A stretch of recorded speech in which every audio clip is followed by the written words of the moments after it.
ನಿಮಗೆ ಸಲಹೆಗಳು. ಸ್ವಚ್ಛವಾಗಿ ಮತ್ತು ಸ್ಪಷ್ಟವಾಗಿ ಬರೆಯಬೇಕು. ಅಕ್ಷರಗಳನ್ನು ಸರಿಯಾಗಿ ಮತ್ತು ಸಮವಾಗಿ ಬರೆಯಬೇಕು. ಸಾಲೊಳಗೆ ಸರಿಯಾಗಿ ಬರೆಯುವ ಅಭ್ಯಾಸ ಮಾಡಬೇಕು. ಅಂತರ ಇರಬೇಕು. ಪ್ರತಿದಿನ ಬರವಣಿಗೆ ಅಭ್ಯಾಸ ಮಾಡಬೇಕು.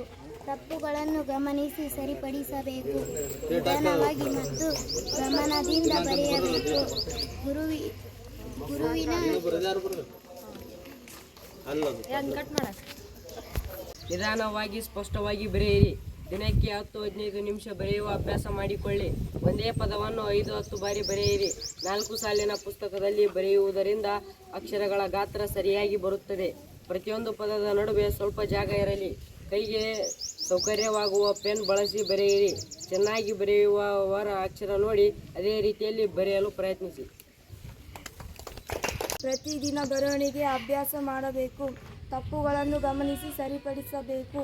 ನಿಧಾನವಾಗಿ ಮತ್ತು ಗಮನದಿಂದ ಬರೆಯಬೇಕು. ವಿಷಯವನ್ನು ಚೆನ್ನಾಗಿ ಅರ್ಥ ಮಾಡಿಕೊಂಡು ಬರೆಯಬೇಕು. ಸರಳ ಮತ್ತು ಸ್ಪಷ್ಟವಾದ ವಾಕ್ಯಗಳನ್ನು ಬಳಸಬೇಕು. ಶುದ್ಧ ಲಿಪಿ ಮತ್ತು ವ್ಯಾಕರಣಕ್ಕೆ ಗಮನ ಕೊಡಬೇಕು. ಮುಖ್ಯ ಅಂಶಗಳನ್ನು ಸರಿಯಾಗಿ ಕ್ರಮದಲ್ಲಿ ಬರೆಯಬೇಕು. ಶಾಂತವಾಗಿ ಕೂತು ಬರೆಯಬೇಕು. ಪುಸ್ತಕವನ್ನು ಸರಿಯಾಗಿ ಇಟ್ಟು ಬರೆಯಬೇಕು.